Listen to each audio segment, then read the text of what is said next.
Hey, it's your guy Tyrrell back with the interviews. In today's video, we're going to break down how Juventus narrowly beat Napoli, see how they were able to dominate in the opening half before Napoli fought back in the second half. But before we do that, don't forget to give our video a thumbs up if you do enjoy it. The bell below does give you daily notifications regarding our organic, unfiltered soccer/footy analysis.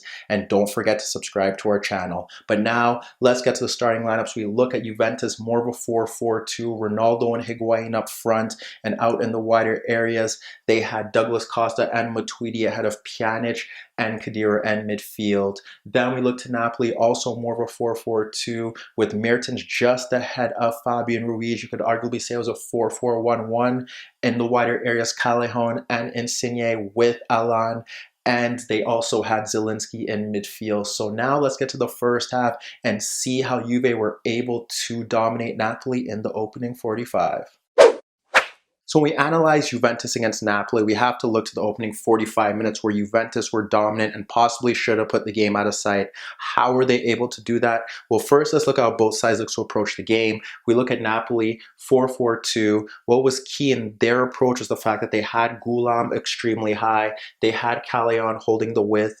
Di Lorenzo at right back tucked in narrow to keep more of a back three when they were in possession. And then you had Mertens occupying the center back, so Ruiz looking to play a bit off of him and find space in midfield to join the attack.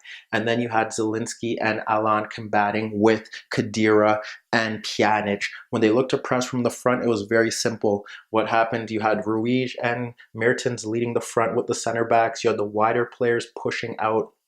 You had Ghoulam stuck on Douglas Costa, and the spare man here for Juventus was pretty much Matuidi down the left-hand side, based off the fact that we had Di Lorenzo more in a narrow position, like I said, to help keep it 3v2 at the back when Ghoulam was providing the width down the left-hand side.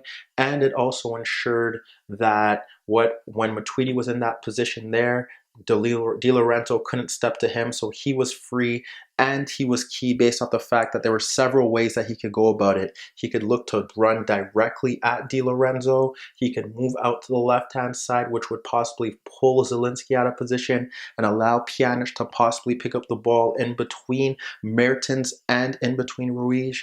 Or what he could end up doing was that he could look to play closer to Di Lorenzo and then drop off him to pull him out of position to allow one of the center forwards to drift out into those wider areas. So that was kind of how they're going about, Napoli was going about things, and Matuidi was the key man there because his movement kind of offset everything that went right for Juventus going forward. Juve, on the other hand, when they were looking to press from the front, they closed down well. Higuain and Ronaldo at the start really closing down Koulibaly and Manolas. You didn't need Matuidi to step into Di Lorenzo, so he would often keep his position in midfield, which would help him block off passes to Ruiz. Or if he wanted to step to Zielinski, he could do that with Pjanic dropping off.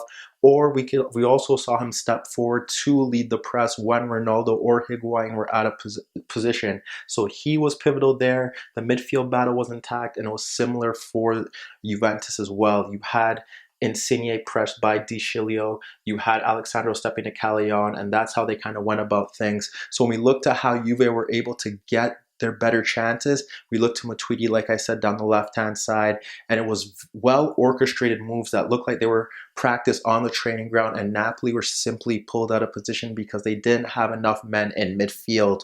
We looked to the opening opportunity that kind of sums up how Napoli were looking to attack, or how Juventus were looking to attack Napoli in the first half. You have the ball switched out to Alexandro. What happens here is that Callejon is stepping to him, but in the time that Callejon does look to step to him, what we end up seeing here is that you have Higuain stepping out to the flank to pull out Di Lorenzo, and then you have the midfield battle occupied in the center of the pitch, so that allows Matuidi to make a run into the space that Di Lorenzo should be occupying. You have Alexandro wrapping the ball around Callejon. Manolas reads it, but Matuidi is able to get to it first and poke it beyond him. And you have Ronaldo dragging out Koulibaly to get onto the pass and fire a shot on goal that is pushed away. It just shows you how they're going about things. Higuain pulling out Di Lorenzo, Matuidi attacking the space, Ronaldo anticipating the run, and he runs across Koulibaly to fire an effort on goal. We saw that play kind of pan out in two separate occasions shortly after that, this time with Ronaldo drifting out to the flank, and you had Di Lorenzo also moving over to occupy him. But what happened here is the first time Sandro played it into that space, and you had Matuidi pull up Manolas, but he ended up dropping it back to Alexandro, and shortly after that you had De Ligt pushing forward with Ruiz stepping to him, and he was able to also find that space for Matuidi into the left channel. But what happened there is that Manolas read it well, and he was able to clear the lines. So you see how they're going about things down that left-hand side, and although Juve did go up 1-0 because of a counterattack, shortly after that, the second goal summed things up, and it stemmed from, again, Matuidi being able to make those runs into that space. You have Higuain dropping off ahead of Manolas, and he switches the ball out to Ronaldo, who picks up the ball in a deeper position ahead of Callejon and ahead of Di Lorenzo. Alexandro makes the overlapping run, and Ronaldo plays it to him. So what happens there is that you have Alexandro ahead of those two, but this time you have, again, Matuidi making the run off Zielinski, and he drives into that space to get the pass in the left half space, and he drags out Manolas, but he instantly plays it into Higuain, who is backed up into Koulibaly. He's able to turn him quickly and fire a shot into the top corner. Unstoppable, great move by Higuain, but again, it sums up Matuidi being able to dart into that space to ensure that no one's picking him up and to force an offensive threat for Juventus. Shortly after that, we look to one more opportunity where we see Matuidi offering so much more than just his ability to play in that central role or to lock down a right back. What we end up seeing here is that he steps to Manolas to offer the press, and Manolas plays a pass into Callejon, but Alexandro steps to it, and it falls to Ronaldo ahead of Ruiz, and Ronaldo backheels it into the path of Sandro, and when Sandro gets that ball now, what happens there is that he's able to wrap it around Di Lorenzo for Matuidi, who's able to drag out Manolas. You have Higuain dragging out Koulibaly, but what ends up happening there is that in midfield, you see Khedira making the run off Alan once the ball is played to Matuidi, and he makes that run into the box, and it falls to him in point-blank range, and he's denied. But again, you just kind of see how that works. Matuidi leads the press, then makes the run in behind Di Lorenzo to get the ball back, pulls it to Higuain, who ends up seeing the ball fall to Khedira, and he forces a save out of the keeper. Should have been up 3-0, but you see how Juve are able to get down the left-hand side. Something similar happened down the right-hand side, and it was the fact that they were able to get the ball over Ghoulam. And what happened there is that we see it in spells where initially we see De Sciglio, while he was on the pitch for a short time, getting past Insigne and driving past Ghoulam. But what happens there is that Koulibaly gets across to clear his lines, and shortly after that, you see a simple punt into the path over Ghoulam. And what happens there is that Koulibaly is able to get there before Douglas Costa to ensure that lines are cleared. So they were looking to get down the right-hand side. On one occasion they did, but for the most part, Koulibaly was able to sweep up down that side. But down the left, Matuidi's running from midfield was essential to Juve creating their better chances. And then when we look to Napoli, not really creating much, not getting enough service into Mertens. Insigne was constantly giving the ball up. When we look to how they were looking to attack, like I said, Callejon down the right-hand side, Ghoulam pushing forward, which means that you had Insigne operating in space just ahead of De Sciglio trying to pull him out while he was on the field, and that means that he was occupying space in between Douglas Costa and Khedira. So when he's in that space, what they're trying to do, and we saw this in the build-up to the corner kick that eventually led to Juve breaking to score the opener, is that you have the ball. We had Ruiz switching it out to Ghoulam, and when he switches out to Ghoulam, that forces, because Douglas Costa wasn't tracking back, that forced De Sciglio into that space. And what happens there is that because you have Insigne operating in a narrow position, he's able to dart into space behind him. So he gets the pass into that space, and that forces a defender into him. And that's when he was able to pull the ball back to Alan to force Szczesny into a wonderful save. What we ended up seeing after that was when Danilo came on as a substitute, he instructed Douglas Costa to track back and to stay closer to him. So now, if that was ever the case and you had Douglas Costa pushing out, you could have Danilo following Insigne, and vice versa. If Danilo had to step out, Douglas Costa would be retreating to make the recovery run to ensure that Insigne couldn't make runs into that space. But that's how they were looking to attack. It didn't really work out for them. They didn't get much down the right-hand side, and Alan and Zielinski were constantly harried by Pjanic and Khedira, and they never really got going from the center of the pitch. The first half was about Juve down the left-hand side and trying to get into space behind Gulam. They were up 2-0, should have been up more. So now let's get to the second half, see what changes Ancelotti made and how Napoli were able to fight back. So when we look to the second half, we see that Napoli did make some changes. They brought on Lozano and Mario Rui. What ended up happening here was that now it was more of a traditional 4-4-2 because you have two natural attacking players up front. You had Mertens still occupying the center backs. You had Lozano moving more so from the right-hand side, who could drop off ahead of Sandro and ahead of De Ligt, but also looking to play into the half spaces. You had Zielinski moving up to the left-hand side with Fabian Ruiz moving into midfield. Zielinski looking to tuck into that space in a narrow position to allow Mario Rui to move forward to occupy Danilo, and that is where they were able to find their joy. Like Juventus in the first half down the left, Napoli found their strength down the left-hand side as well. But Juve still had their opportunities. Instead of going down Gulam's side, they continued to go down Di Lorenzo. We saw more of a combination with Alexandro and Ronaldo.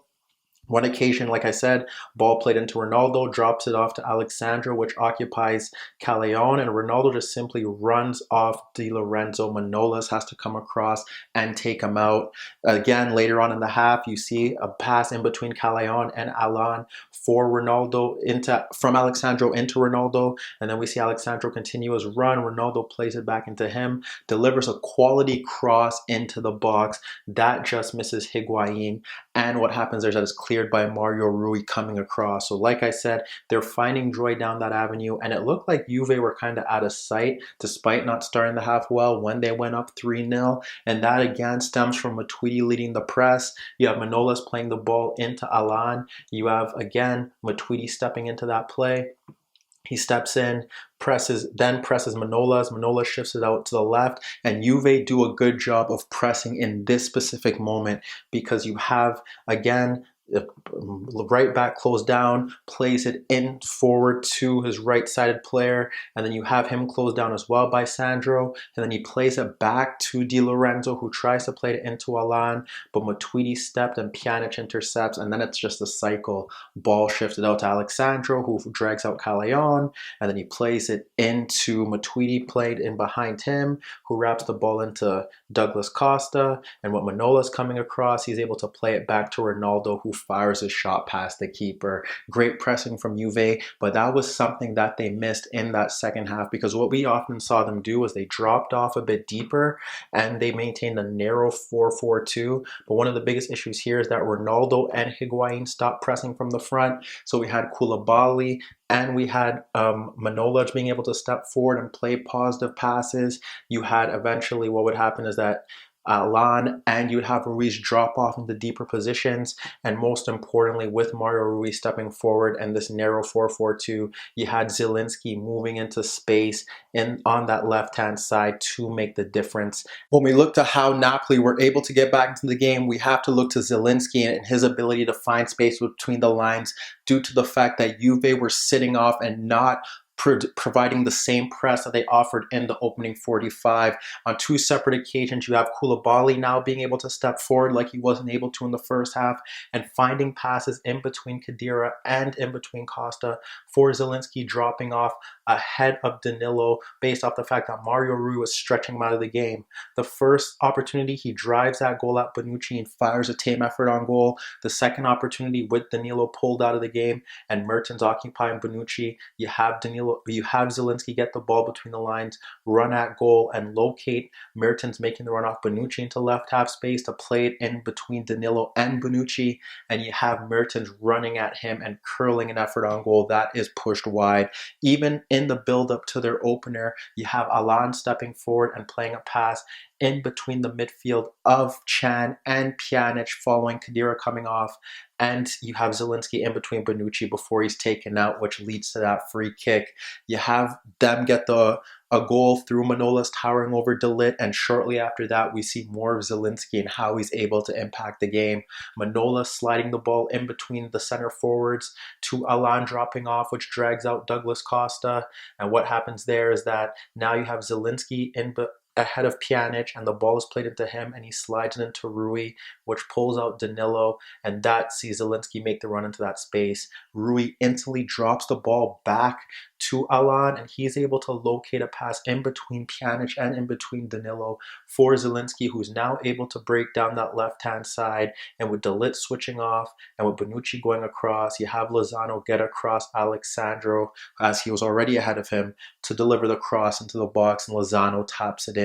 Zielinski playing such a key role in the fact that Napoli were able to get back in the game. And you have to look at the fact that, like I said, as Juve dropped deeper, you had Alan and Ruiz being able to get involved. Ruiz clipping a diagonal out to Rui, or Alan clipping a diagonal out to Rui, and he drops it off to Ruiz, and he fires a shot on goal first time. That's pushed away. Shortly after that, you see Ruiz split the center backs, and he's able to find a pass in between Costa and Can for Zielinski, who slides it out to Mario Rui, and his cross through the box gets to Lozano, but it beats Lozano, and De Ligt's able to watch it go across him. But you're seeing the fact that now Napoli players are able to get on the ball because Juve aren't able to press, and their shape isn't that good, and you have Zielinski being able to pop into that space to make the difference here, and you have their midfield able to get on the ball to make passes. You see, even in the build-up to the third goal that comes from, again, another set piece that De Ligt should do better with. It's Di Lorenzo not being pressed, and he's able to wrap the ball around Matuidi for Lozano, getting the ball ahead of Bonucci and ahead of De Ligt and ahead of Alexandro. He's able to turn, drive at them with De Ligt slipping, and then he's fouled, which leads to the build-up to that goal.